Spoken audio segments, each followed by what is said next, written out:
Everyone remembers Tombstone as a confident, quotable Western, a film filled with swagger, sharp dialogue, and characters that feel larger than life. What almost no one remembers is how close it came to falling apart. This was not a smooth production. It was not a controlled environment.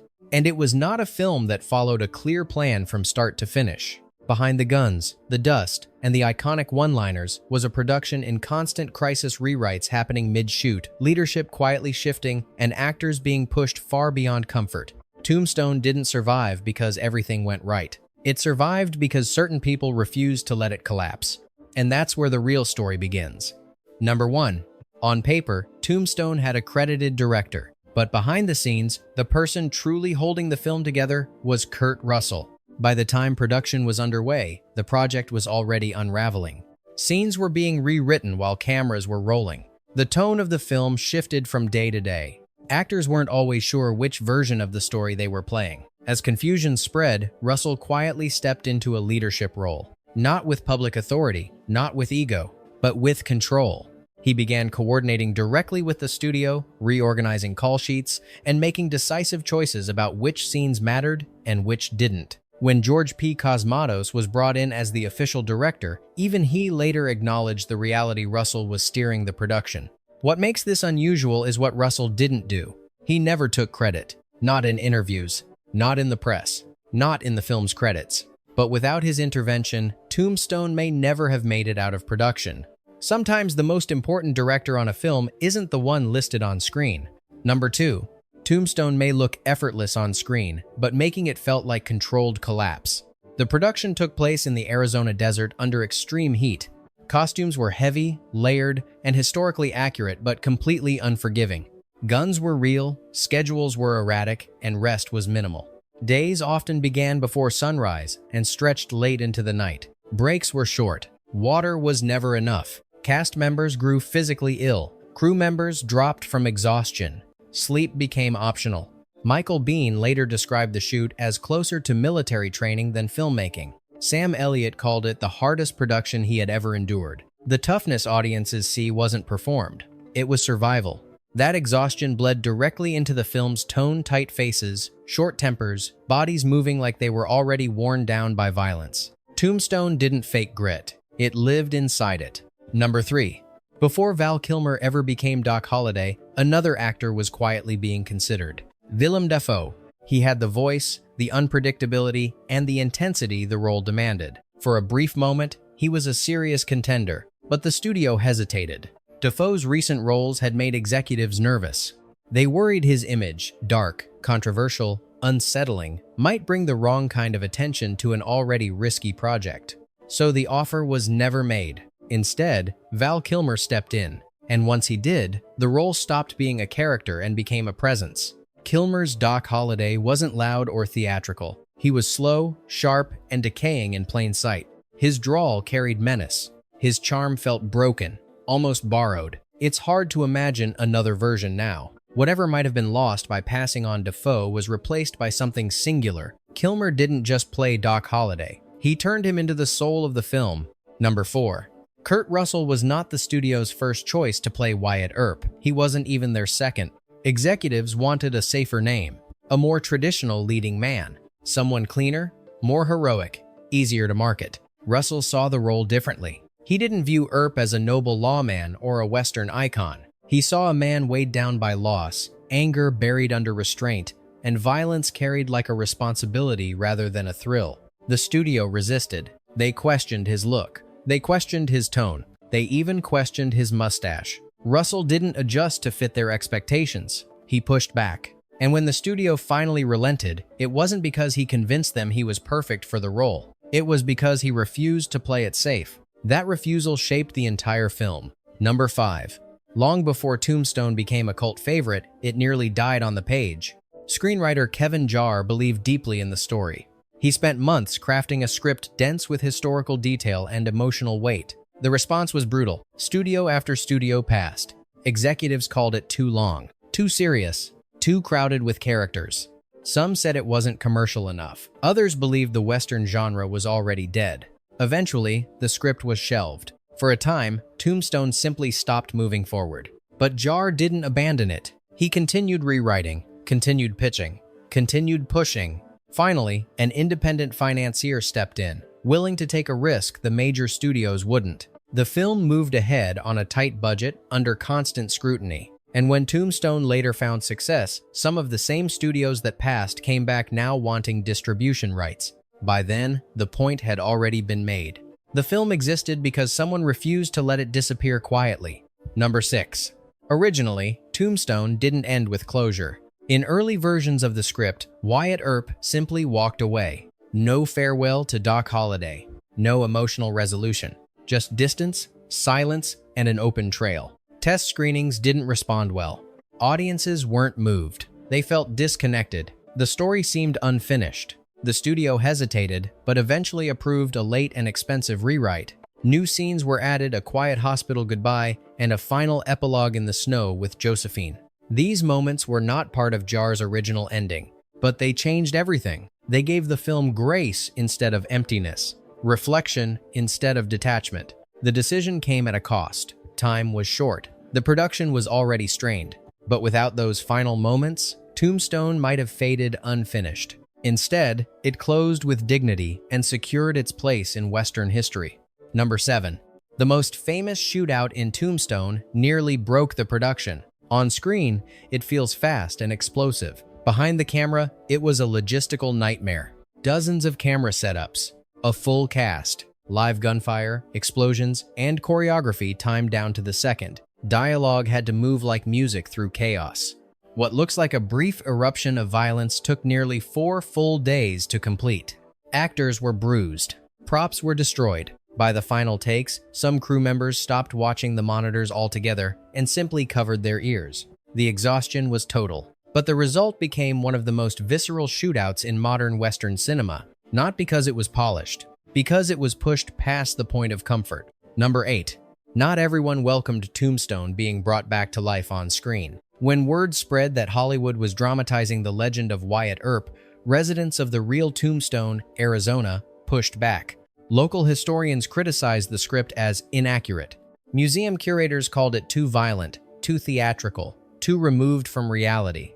Some longtime residents even sent letters demanding the production stop, claiming it dishonored the town's legacy. Tensions escalated. Certain background shots were relocated. Access to landmarks was briefly debated. The idea of blocking the production entirely was discussed. In the end, filming continued. But the message was clear. Tombstone belonged to history long before it belonged to Hollywood. And not everyone was ready to let go of that ownership. Number 9. The duel between Doc Holliday and Johnny Ringo is one of the quietest moments in the film and one of the most unsettling. There is no music, no rush, just silence stretching between two men.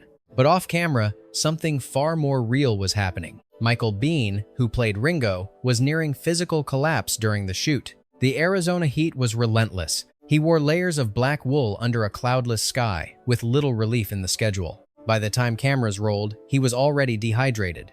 As the scene unfolded, Bihn's balance faltered. His legs weakened, but he stayed locked in character, his hand hovering near the holster. What audiences read as eerie calm was something else entirely. That distant look in Ringo's eyes wasn't a performance choice. It was the edge of fainting. The take remained untouched. In a film built on myth, that duel carried an unexpected truth. The most chilling tension came not from acting, but from endurance. Number 10. Every detail in Tombstone was designed for historical accuracy, and almost every one of those details caused physical misery. The wardrobe was authentic to the 1880s, heavy wool coats, layered shirts, thick fabric meant for cold climates. None of it was designed for the Arizona desert. Actors sweated through their costumes within minutes. Some had to change shirts between takes just to keep continuity. Others pushed through, despite dizziness and dehydration. The irony wasn't lost on anyone. The film demanded realism, and realism demanded punishment. Looking like the Old West came at a modern cost. Number 11.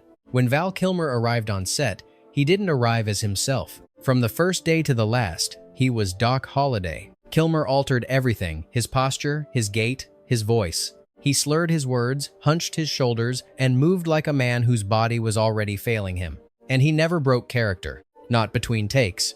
Not during rehearsals. Not even during downtime. Crew members noticed the distance. Other actors felt the tension. The line between performance and person disappeared. Kilmer wasn't pretending to be dying. He was inhabiting the slow decay of a man who knew his time was running out. That commitment made Doc Holliday unforgettable, but it also isolated the man playing him.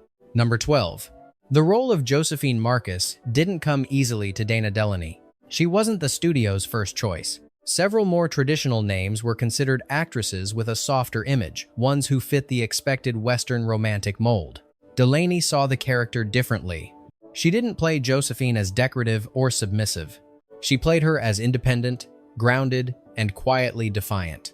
During auditions, she avoided seduction. She chose stillness, confidence, control. It wasn't what producers initially imagined. But in a story crowded with gunslingers and lawmen, Josephine needed to stand apart, not as someone who followed, but as someone who refused to be shaped by the violence around her.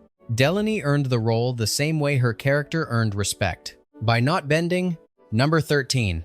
That famous verbal duel between Doc Holliday and Johnny Ringo wasn't just sharp writing. It was preparation taken seriously. The Latin insults, the measured cadence, the sense that these men were matching intellect before violence, none of it was accidental. Val Kilmer worked with historians and language experts to ensure the exchange was accurate not only in meaning, but in period tone. The goal wasn't cleverness, it was authenticity. Doc Holliday defeats Ringo in that scene long before a gun is drawn, not with speed, with education, confidence, and control.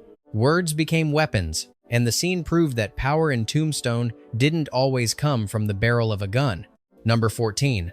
Sam Elliott seemed born to play Virgil Earp. He brought stillness, authority, and moral weight to the role qualities the story depended on. But that certainty almost vanished before filming began. As rewrites continued, Elliott grew concerned. The script that first drew him in was subtle and restrained.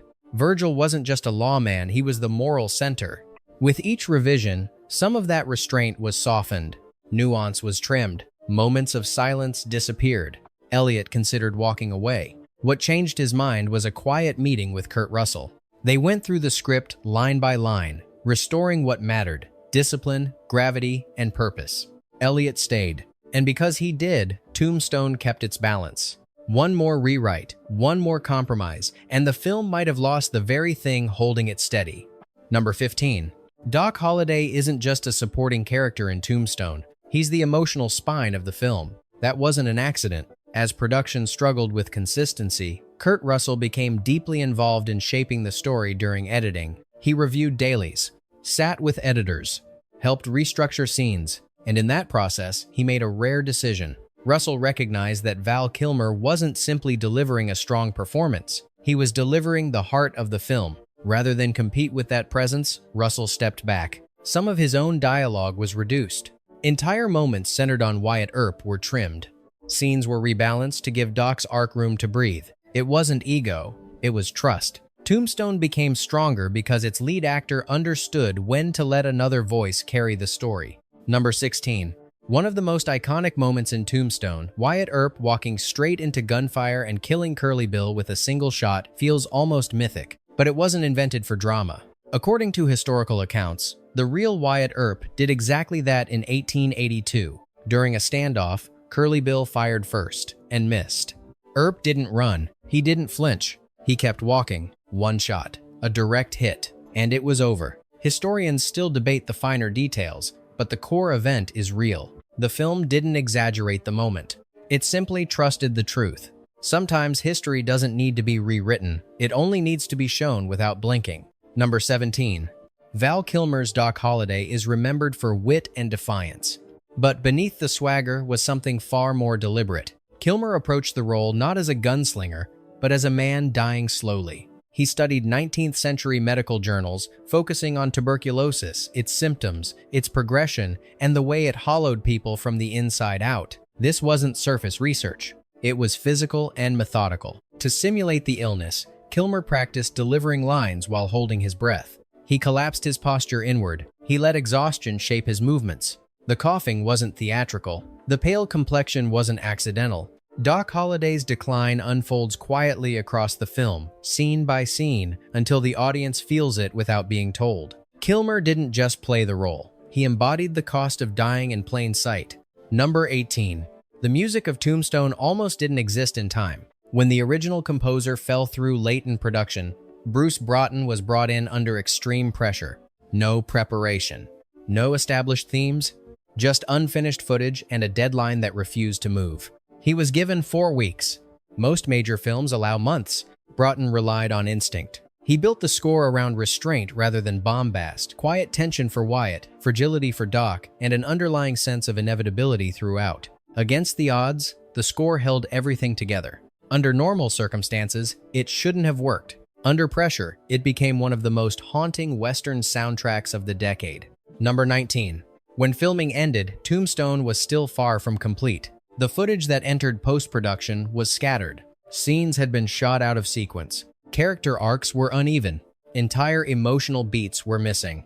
Editors struggled. Some left the project frustrated, unsure how to shape a coherent story from what existed. One editor reportedly described the process not as editing, but as surgery. They weren't cutting a film, they were stitching one back to life. Through late nights and instinct-driven decisions, something slowly emerged. Moments began to connect. Characters found rhythm. The film started to breathe. The final cut wasn't flawless. It carried scars from every compromise and last-minute fix. But when it locked, everyone involved felt it. Tombstone wasn't just finished. It was alive. Number 20. In the early 1990s, Kevin Costner was positioned to deliver the definitive Wyatt Earp story. His film, Wyatt Earp, had studio backing, prestige framing, and historical ambition. It was marketed as the serious, authoritative portrait of the legend. Tombstone had none of that. Its budget was modest. Its production was chaotic. Its release arrived quietly. When both films reached theaters, the contrast became clear. Costner's version struggled to connect. Audiences found it distant. It faded quickly from cultural conversation. Tombstone, on the other hand, caught fire. Lines were quoted. Performances were remembered. Its rough edges felt honest. The film that wasn't supposed to endure became the one that did. In the end, Wyatt Earp got his legacy, just not from the film that planned it. Tombstone earned its place, not through perfection, but through persistence. In Tombstone, Doc Holliday's death is quiet. There's no gunfire, no final stand, just stillness. In real life, it was even stranger. Dying from tuberculosis in a Colorado hotel, the real Doc Holliday looked down at his bare feet. For a man who had spent his life with a gun at his side, something about that moment struck him as ironic. He smiled. And then he said, "This is funny," because he always believed he would die with his boots on. Those were his last words. No drama, no witnesses, just a gambler realizing, at the very end, that fate had outplayed him. It was a quieter ending than the legend promised, and somehow, a more honest one. Tombstone was never a clean production. It was shaped by rewrites, exhaustion, last-minute decisions, and performances pushed past comfort. It almost didn't happen. More than once, it nearly fell apart. But through late-night edits, quiet leadership, and actors willing to give more than the page demanded, the film found its voice. Not polished, not perfect, but real. Over time, it became more than a Western. It became a memory. A story that didn't survive because it was planned to succeed, but because the people behind it refused to let it disappear. And sometimes, that's how legends are made.